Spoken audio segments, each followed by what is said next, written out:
Our topic this morning is self-effort versus grace, a balance for every spiritual seeker, a very interesting balance. And nature always has checks and balances. And just like the spiritual path, if our goal is to reach the equator, we can't just go in one direction and never stop. If we've gone too far, then we need to balance that by going in the opposite direction. India is uniquely blessed with its spiritual tradition, with the greatest scriptures, and with a tradition still alive today of yogis and saints who are self-realized, who've achieved moksha and have chosen to help the rest of us, have chosen to share their blessings to uplift all of humanity. And this eternal wisdom, and I think also more recent centuries of hardships, have given many Indians the wonderful ability to accept everything that comes as coming from God and to make the best of it. When God gives us sour lemons, we Indians know how to make nimbu pani and enjoy it. And also, patience and faith are two other wonderful qualities. In that Marigold Hotel movie, there's the always positive character who says that everything always works out in the end. And if it's still a mess, well, it's not the end yet. And this very cute but a wonderful attitude to have. And the most positive expressions of this acceptance are attunement and union with God, self-surrender to His will, and being a channel for divine light in the world. And a negative expression of this acceptance is passivity, waiting for God to do it for us.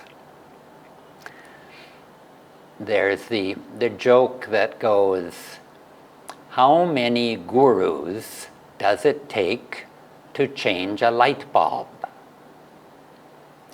And the answer is that it takes only one guru, but the light bulb really has to want to change.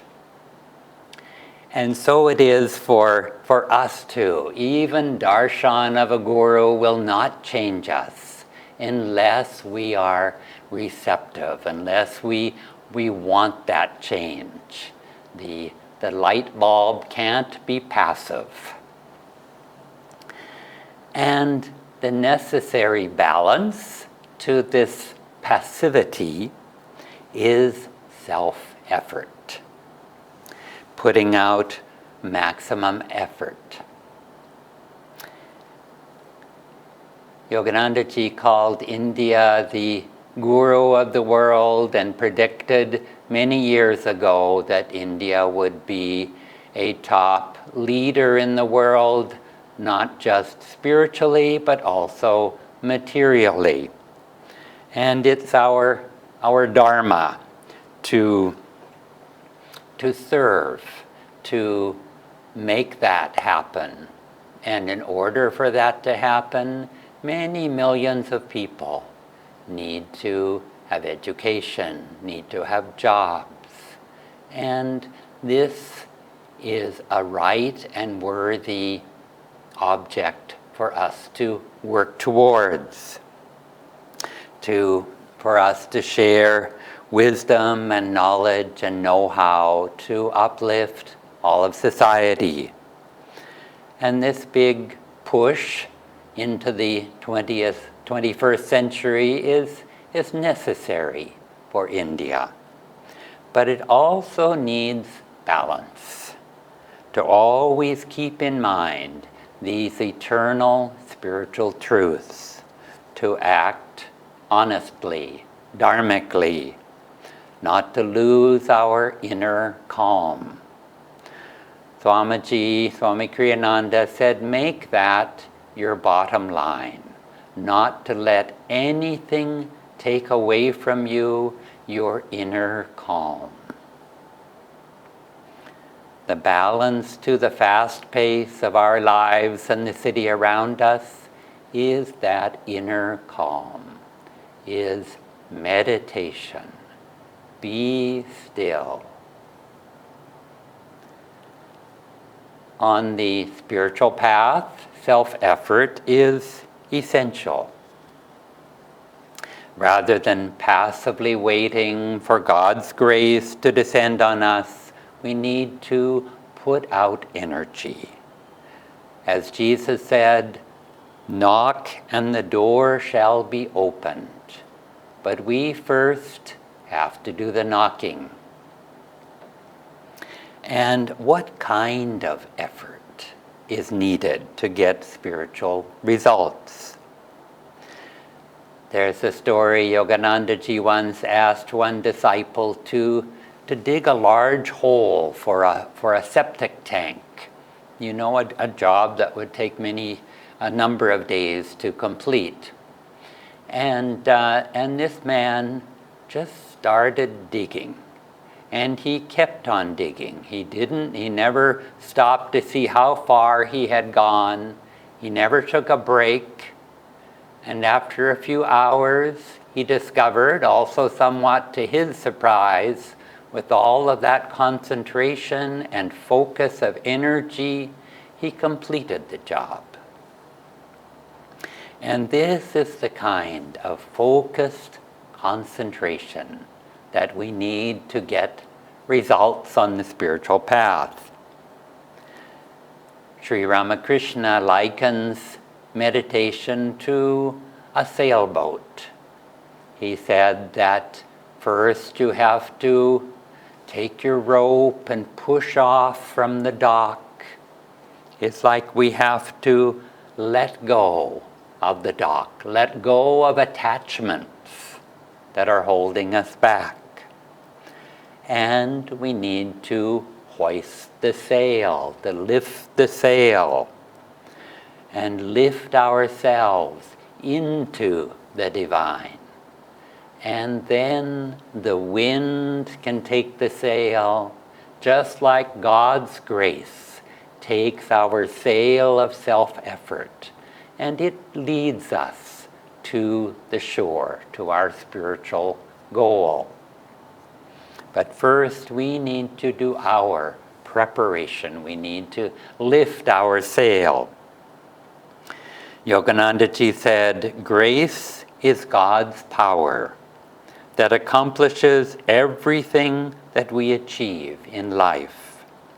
Our failures are due to a lack of attunement on our part with that power.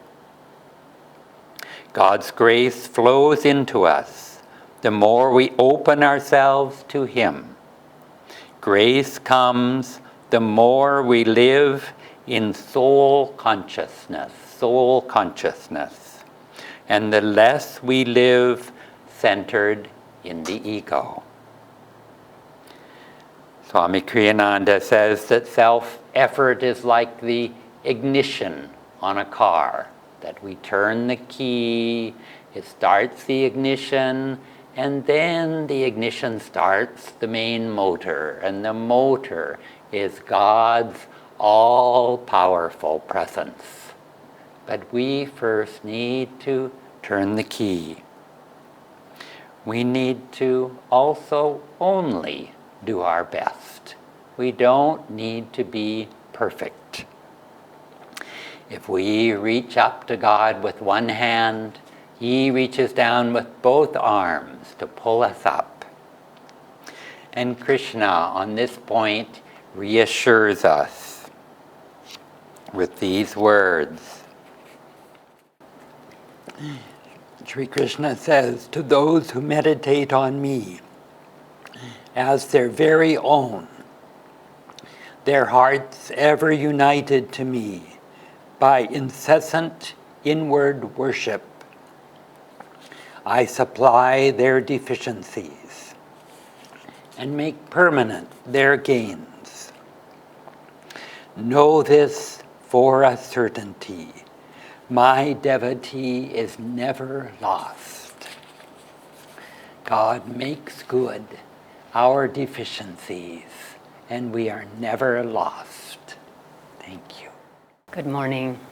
I'll also say a few words on this wonderful topic of self-effort versus grace.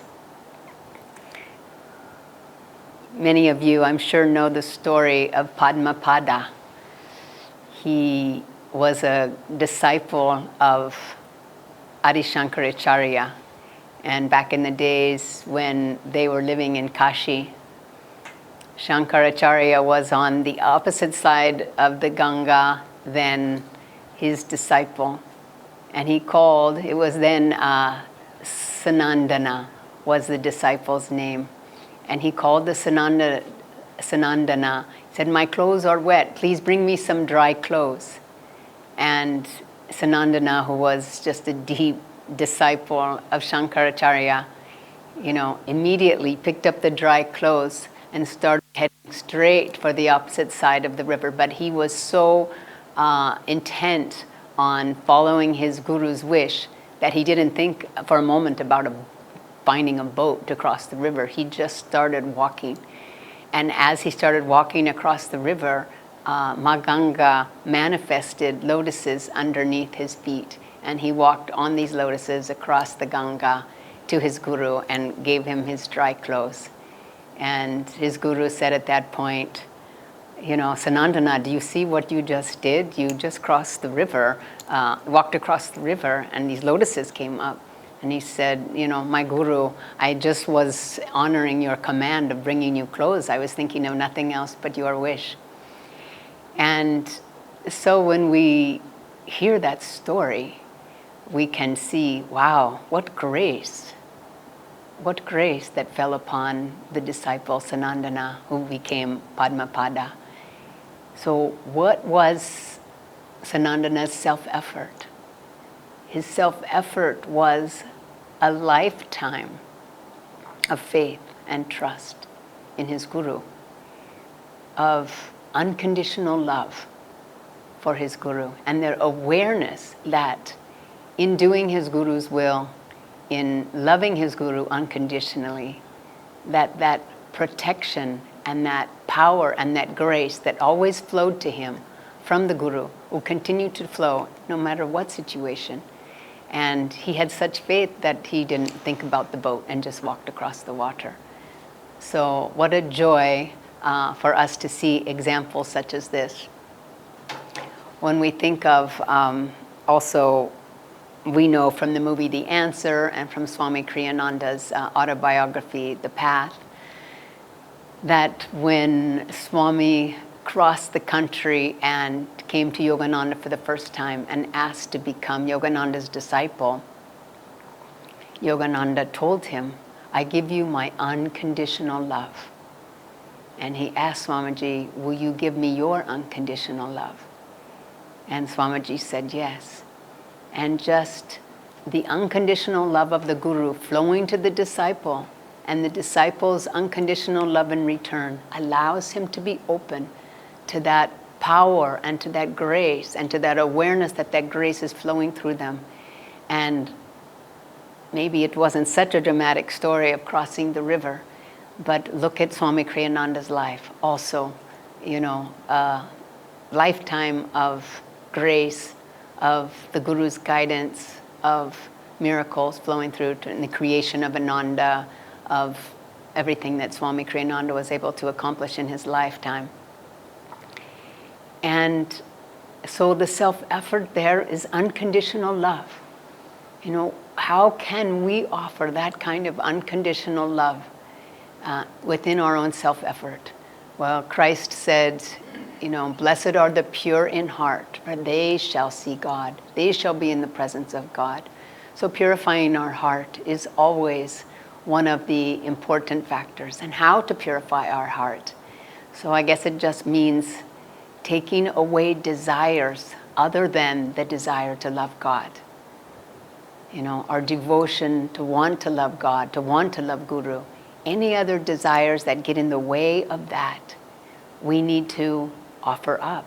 We need to surrender. And when we think about that, there might be a lot of desires other than the one to love God unconditionally. So how do we get rid of them all? Master tells us, Yogananda Ji tells us, that it's not so much that we have to individually get rid of each one. It's more that we need to get into a different flow of energy. We need to redirect that energy. Instead of that energy going towards our desires, we need to redirect that energy towards God. Swamiji talks about, divine grace being all around us all the time.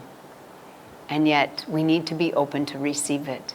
He likens it to sunlight shining upon a building and shining into the windows. But if we have the curtains of the windows closed, how can the sunlight get into the building? If we have the curtains of our mind closed, how can we receive the grace and the guidance that the Guru, that God is always shining upon us? And we happen to know that meditation is one of our main ways of opening those curtains, because I think mental restlessness is one of the key factors that keep us from loving God unconditionally. When we sit down to pray to God or draw His presence, He would come right away if it weren't that our mind is so scattered. So therefore, Yogananda Ji, these great masters have given us so many techniques. But just Hong Sa, watching the breath, learning to still our minds, learning to listen, open, be receptive. Meditation is needed if we're going to help us open those curtains. And also willingness. We need to be willing and not passive. As Keshava said, we need to put out the energy to actually go and open the windows. We need to offer our heart's love. All the desires that reside in the heart, all the desires that reside in this Anahat chakra at our heart. What do we want to do with them? Do we want those desires to flow out into the world? No, let's redirect that energy from the heart up to the spiritual eye and offer them up. That we're taught in meditation, gaze upward, bring your energy up the spine, take it from the heart, offer it to the spiritual eye. All these teachings of yoga help us open the curtains that the divine grace, that sun, that ray can flow through to us. Swamiji tells us in the Raja Yoga book, and Master tells us, that there's universal streams of consciousness that are always flowing through the tides of space. And Yogananda writes in the Autobiography of a Yogi, thoughts are universally, not individually rooted. So what thoughts, what rivers of consciousness are we attuning ourselves to? There's the very magnetic flow of energy that is moving out to the world at all times. It's moving out to endless variety of manifested phenomena in the world. And so many of us get into that stream just purely out of ignorance, just doing what our parents did, doing what we've been doing since we were children, not really thinking about, is this magnetic power that's just bringing me out into the world and pushing my energy out always, is that the flow that I want to be into?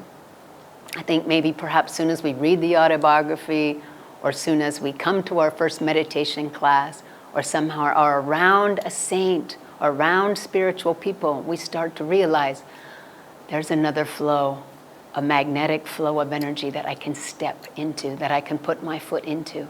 And the moment we put our foot into it, it also can carry us in the opposite direction, from matter to spirit, from our little individual wants of I need, I want, I like, instead of being focused on what we think will make us happy, that's coming from the outside, step into this magnetic flow going back to God, and it will carry us, because those streams of consciousness have power to bring us either ever increasingly towards the world and matter and into restlessness, or ever increasingly from complexity into simplicity and back to God.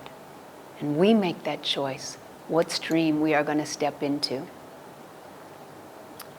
Swami Kriyananda said that Master told us that there's a divine ray of light flowing through our line of gurus,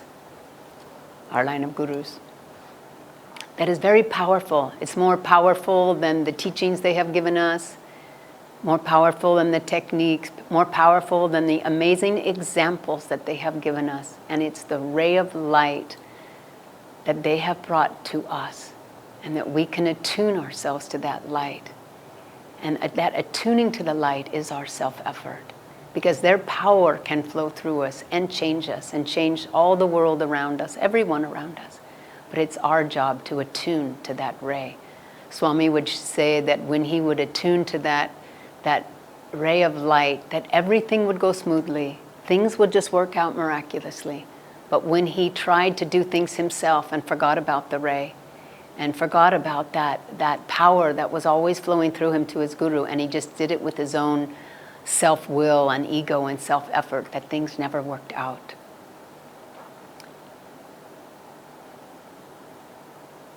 There was a disciple of Yoganandaji that Yoganandaji was trying to correct. He said, quit being, he wanted him to reform in some way. And the disciple said, Master, but how can I do it without your blessings? And Master said, my blessings are there. God's blessings are there. It's your blessings that are needed. And Master said, you have power. You have your own power, but it is God-given. Your power, but God-given power. Your own, but God-given power, was what he said. So we need to act, but let that power flow through us. Yoganandaji called it like running a race, but performing stunts while you're running a race. Swami said it's like running a race, but like having a spoon with 2 eggs on it. And you're running the race, but you don't want to let the eggs drop. And in other words, he was saying, we need to act, and we need to put ourselves fully into that action. But while we are acting, we need to ask for God's grace.